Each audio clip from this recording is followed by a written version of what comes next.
Bonjour, nous sommes aujourd'hui le 22 novembre et le Seigneur m'a encore parlé ce matin. Et à titre de rappel, j'aimerais rappeler ceux qui ont suivi le live de tout à l'heure à minuit. Le Seigneur m'a fait une petite précision. Lorsque je vous ai parlé des papiers qui étaient pliés comme ça, que j'ai vus, des papiers qui étaient pliés comme ça, tout à l'heure à minuit, j'en ai parlé. Le Seigneur m'a dit que les papiers que tu as vus, c'était les réponses. Quand il a plié les papiers, c'est qu'il est prêt à donner la réponse à la personne qui avait fait la doléance. Donc j'ai vu, si je n'exagère pas, il n'y avait pas 2 papiers pliés comme ça. Lorsque l'ange est venu me montrer la salle où il y avait nos prières bloquées, il y avait maximum 2 papiers pliés. Le Seigneur ce matin, il m'a dit, les papiers que tu as vus pliés différents des autres, c'était les réponses que j'avais données à la prière de ces personnes-là. Donc cette nuit, quand l'ange m'a parlé, il était prêt à exaucer la prière de 2 personnes. Et j'ai passé la nuit, j'ai dormi. Et ce matin, je me suis réveillée aux environs de... Il était 6h38 quand je me suis réveillée ce matin. Quand je me suis réveillée, j'étais même un peu déçue parce qu'il faisait déjà jour. Et je voulais me lever parce que généralement avant de sortir, parce qu'il fallait que j'aille à l'église, je fais quelques travaux domestiques. Je voulais vraiment me lever pour aller travailler. Le Seigneur m'a dit, reste d'abord sur le lit. Il m'a dit, reste là, reste tranquille, ne va pas encore travailler, reste là. Je me suis rallongée, j'avais les yeux ouverts. Il m'a dit, essaye de te rappeler ce que tu as vu cette nuit. C'est lui qui me dit, essaye de te rappeler ce que tu as vu cette nuit. J'ai fouillé dans ma mémoire, je ne retrouvais rien. Ma mémoire était vide. Et alors, le Seigneur me montre. Je suis allongée sur mes lits, les yeux ouverts. Il me montre que, non loin de mon portail, dans ma cour, il me montre une crotte de chien, des excréments qu'on a déposés là. Il m'a dit, regarde ce qu'on a déposé cette nuit chez toi. Il me dit, enlève ça. J'étais encore allongée sur mon lit, je ne dormais pas. C'est lui qui m'a dit, ne te lève pas encore. Reste là, réfléchis, pense à ce que tu as vu la nuit. Et quand j'étais en train de fouiller, je ne voyais rien. C'est lui qui me montre la première image. Il me montre l'image de quelque chose qu'on est venu déposer la nuit. De mon lit, je pouvais voir ma cour. On est venu déposer quelque chose la nuit. Il m'a dit, enlève ça. En esprit. Je vous dis que nous sommes esprits. Nous sommes chairs, nous sommes esprits. Nous avons été créés à l'image de Dieu. Dieu est esprit. Tous les êtres humains sont aussi esprits. Ça veut dire qu'à des moments donnés, Dieu peut nous permettre de nous déplacer en esprit, de faire des choses en esprit. De mon lit en esprit, j'ai pris la pelle, j'ai pris le balai, j'ai ramassé cette crotte-là, je suis allée dans la rue, j'ai jeté. Et je suis comme revenue sur mon lit. Il me dit, est-ce que tu sais d'où vient cette crotte, cet excrément? Il me dit, n'est-ce pas la nuit tu as vu quelqu'un venir chez toi? Je vous parle sous le contrôle du Seigneur. C'est là où je me rappelle maintenant ce que j'ai vu la nuit. La nuit, j'ai vu un homme venir entrer. Là, je vous parle dessus dans ma chambre. Il est venu entrer par la porte de ma chambre. J'ai une porte qui donne à l'extérieur au balcon. J'ai vu quelqu'un venir entrer dans la chambre. Moi, j'étais dans la chambre cette nuit. J'étais dans la chambre, la personne est venue et entrée. Et la personne venait me faire du mal. Quand je me suis rendu compte qu'il venait me faire du mal, j'ai couru. J'ai une fenêtre là. Ça se passe en esprit cette nuit. Et j'avais complètement oublié quand je me suis réveillée. Je cours là, j'ouvre la fenêtre, je me mets à crier au secours, au secours. Quand il entend que je crie au secours, il a fui. Et après, il est revenu la 2e fois. Et la 2e fois, quand il est revenu, comme j'étais déjà avertie, dès que je l'ai vu, j'ai fermé la porte. Le Seigneur me dit, la personne qui est venue t'attaquer cette nuit, avant de partir, regarde ce qu'il a laissé. Il a laissé une malédiction dans ma cour. Il a laissé une crotte de chien. C'est comme ça fait pas longtemps, le Seigneur nous a dit que lorsque nous voyons les chiens la nuit, Dans nos songes, dans nos rêves, le chien, c'est le sorcier. Il a laissé une crotte. Mais par la grâce de Dieu, j'ai enlevé cette crotte. C'est pour ça que j'exhorte tous les chrétiens, toi qui m'écoutes. Ne dors pas sans prier. Il y a des choses qui se passent là dehors que tu ne vois pas. Il y a des choses qui se passent même dans ta maison que tu ne vois pas. Combien de parents se sont réveillés le matin et ont découvert que leur enfant était déjà mort depuis longtemps? Nous sommes tellement impuissants vis-à-vis de ces choses. Mais nous ne pouvons faire confiance qu'en notre Dieu, celui-là qui combat pour nous. Et alors ça m'a un peu tiqué. Ça m'a tiqué parce que je me suis dit, quand même, à minuit, le Seigneur m'a fait une révélation. Il est venu me parler, l'ange est venu me parler pour me montrer cette salle où les prières étaient bloquées. Et après de m'endormir, j'étais dans la prière, je priais. Ça m'a quand même tiqué du fait que j'ai dormi dans la présence du Seigneur, mais que quelqu'un est venu m'attaquer. Le Seigneur m'a dit ceci: ils vous feront la guerre, mais ils ne vous vaincront pas. Ça veut dire que tout le temps que nous serons sur terre, nous serons combattus. Les batailles ne s'arrêteront pas. Ce n'est pas parce que tu as donné ta vie à Jésus que tout s'arrête par là. Ce n'est pas parce que tu es chrétien que tout s'arrête. Non, il y aura des combats, il y aura des batailles. Mais le Seigneur a dit, ils ne vous vaincront pas. Ce n'est pas parce que tu es attaqué par les sorciers, les esprits mauvais, que le Seigneur t'a abandonné. Le Seigneur nous a donné la force d'être au-dessus de toutes ces puissances-là. Et ça m'a fait quelque chose. Ça m'a fait quelque chose. Ça m'a donné un certain sentiment. Je me suis dit, ce Dieu tout-puissant-là, il me demande de ne pas me lever, de rester sur mon lit et d'entendre sa voix. Ça prouve combien notre Dieu est merveilleux. Dieu est bon, il est merveilleux. Jésus-Christ est bon. Et après cela, il m'a montré un monsieur. Il me montre un monsieur. Le monsieur était d'abord en t-shirt marron. Alors ce monsieur-là était en train de parler. Il disait, je suis venu dans cette ville, aujourd'hui c'est dimanche, il faut que j'aille prier quelque part. Et le monsieur était en train de se diriger dans une église où il avait déjà prêché bien avant. On va dire que c'est une église sœur pour lui. Donc, il allait dans cette église-là parce qu'il s'était retrouvé dans cette ville-là. Et quand il va dans cette église, je le vois habillé d'un costume. On appelle ça vulgairement abakos. D'un costume de couleur, on va dire sombre, avec des fleurs sombres. Je le vois porter ce costume-là et il entre quelque part. Quand il entre quelque part, c'est comme s'il se met à prêcher. Et quand il se met à prêcher, je vois qu'à sa gauche, pendant qu'il est en train de prêcher, à sa gauche, je vois deux chiens. Un chien noir et un chien blanc. Le chien noir était plus proche de lui, il était robuste. Le chien noir était à côté du chien blanc. Mais ce qui m'a tiqué, c'est que le chien noir n'avait que deux pattes. Donc les pattes de devant là n'existaient pas. Donc il se tenait sur deux pattes. Un chien qui se tient sur deux pattes. On va dire un extraterrestre. Le Seigneur après cette image, il me montre une maison où tout est renversé. En fait, une maison où il y a le désordre, la pagaille. J'entends désordre, désordre, désordre, désordre. Après, il me dit détruit, détruit.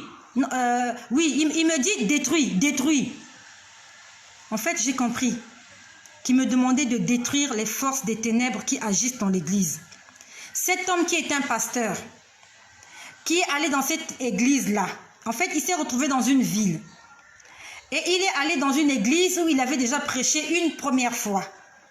Et aujourd'hui, dimanche, il est encore allé dans cette même église. Il a prêché. Et pendant qu'il était en train de prêcher, je voyais deux chiens à côté de lui. Un chien noir qui avait deux pattes et un chien blanc. Le Seigneur m'a dit, détruis, renverse. Voilà, il me disait renverse, renverse, renverse, renverse. J'ai commencé à renverser les œuvres des ténèbres dans les églises. Ça ne fait que rejoindre le message d'hier, où le Seigneur nous demandait la sagesse, l'intelligence, le don des discernements des esprits. Ce pasteur qui a prêché n'est pas un envoyé de Dieu. Et je vous laisse imaginer ce qu'il a transmis dans cette église. Et ça se passe comme ça dans plusieurs églises. Nous recevons des gens. Nous ne demandons pas la permission du Seigneur. Nous ne demandons pas au Seigneur de nous montrer l'état d'âme de ces personnes-là. Ils viennent sur la chair. Ils maudissent le peuple de Dieu. Ce pasteur a maudit les gens parce qu'il était accompagné de 2 chiens. Un chien noir à 2 pattes et un chien blanc. Serviteur de Dieu, servante de Dieu. Liant l'esprit mauvais qui est entré dans l'église. L'esprit de destruction qui est entré dans l'église. Ce n'est pas parce qu'un pasteur est venu prêcher chez toi une fois que la prochaine fois quand il viendra, tu vas lui faire totalement confiance. Repars au Seigneur, demande au Seigneur la permission. Qu'est-ce qui te dit que l'onction avec laquelle il avait prêché la première fois, c'est la même onction avec laquelle il revient? Qu'est-ce qui te prouve que c'est la même onction? Quand tu vas quitter ton église, les choses ne vont plus marcher. Tu vas perdre des fidèles. Il y aura la pagaille dans l'église, il y aura le péché parce que tu as laissé un instrument du diable venir s'adresser aux enfants de Dieu. Le Seigneur nous interpelle. Faisons de ça un sujet de prière. Que Dieu nous donne la sagesse, l'intelligence, le don des discernements d'esprit. Je ne sais pas comment ça s'est passé ce culte-là, mais peut-être qu'à la fin, il a fait le service. Il a appelé des gens, il a prié pour les gens. Il a imposé les mains. L'apôtre Paul avait dit, je n'ai ni argent ni or, mais ce que j'ai, je te le donne. Le monsieur a donné, il n'a donné que ce qu'il a. On ne donne que ce qu'on a. Qu'est-ce qu'il a?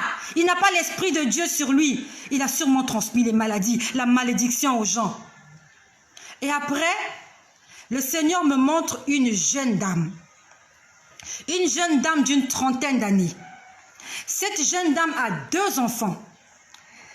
Je prie le Seigneur de tout cœur que par hasard, qu'elle tombe sur cette vidéo. Tu es une jeune dame, tu as une 30aine d'années. Tu as 2 enfants. Tu as fait ces 2 enfants-là avec un seul homme. Cet homme-là ne t'a pas épousé. Il a eu des enfants avec une autre femme. Et il a épousé cette femme-là. Il l'a amenée à l'église. Il l'a amenée à la mairie. Et ton cœur a été blessé. Cette sœur-là dont je parle, elle est à la chorale dans une église. Tu chantes à la chorale. Tu as 2 enfants. Tu as eu ces enfants-là avec un seul homme. Mais cet homme-là qui t'a promis le mariage, finalement ne t'a pas épousé. Il s'est mis en couple avec une autre femme avec qui ils ont eu aussi des enfants. Il a épousé la femme. Et le Seigneur pouvait me montrer que tu es à la recherche d'un homme. Je te voyais venir à la mairie. Je t'ai vu venir à la mairie. Et on m'a montré le vêtement que tu as. Tu avais porté une veste sombre avec une petite culotte. Une toute petite culotte qui montrait ton intimité. Et tu étais en train de venir à la mairie.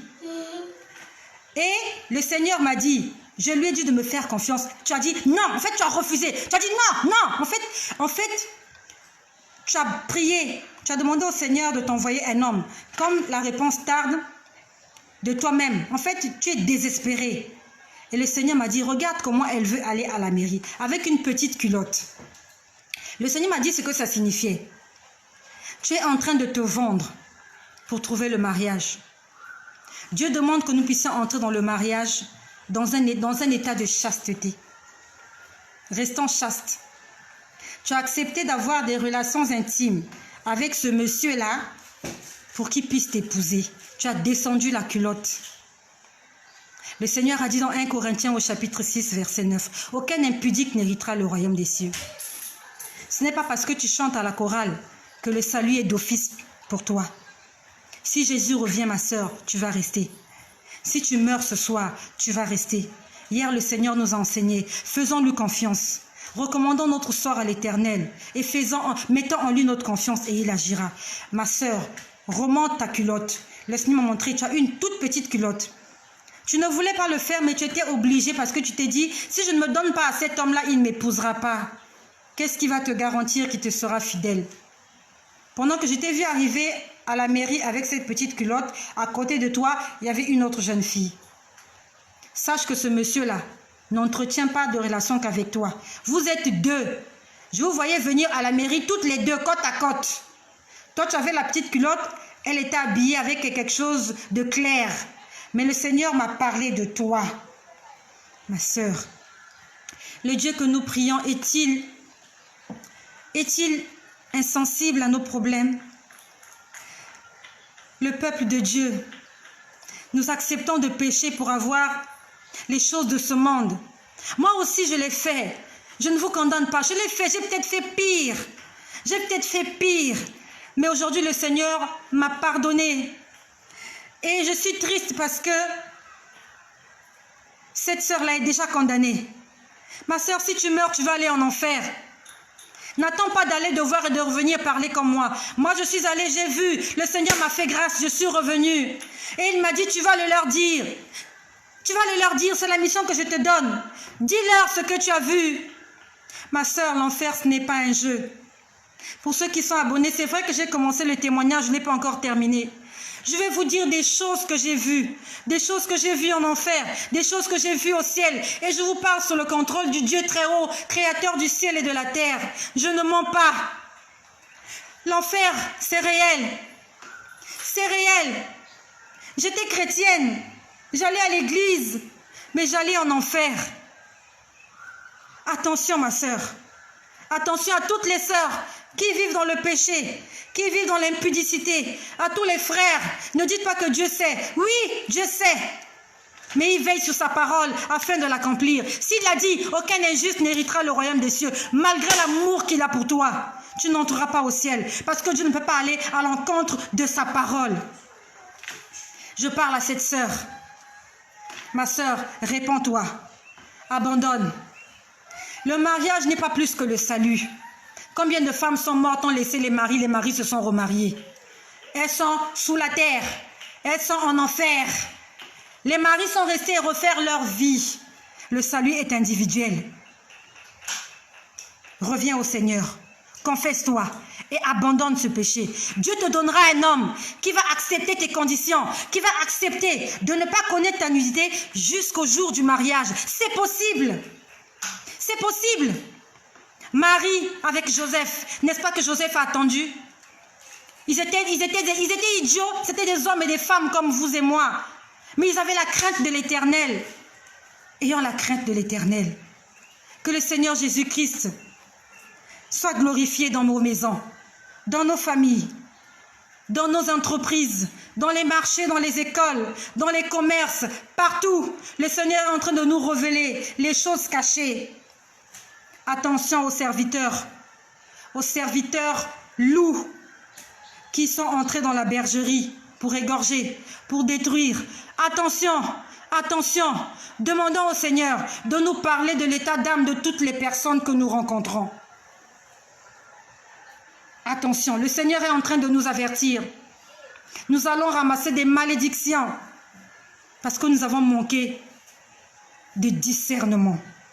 Que le nom de Jésus-Christ soit une fois de plus glorifié.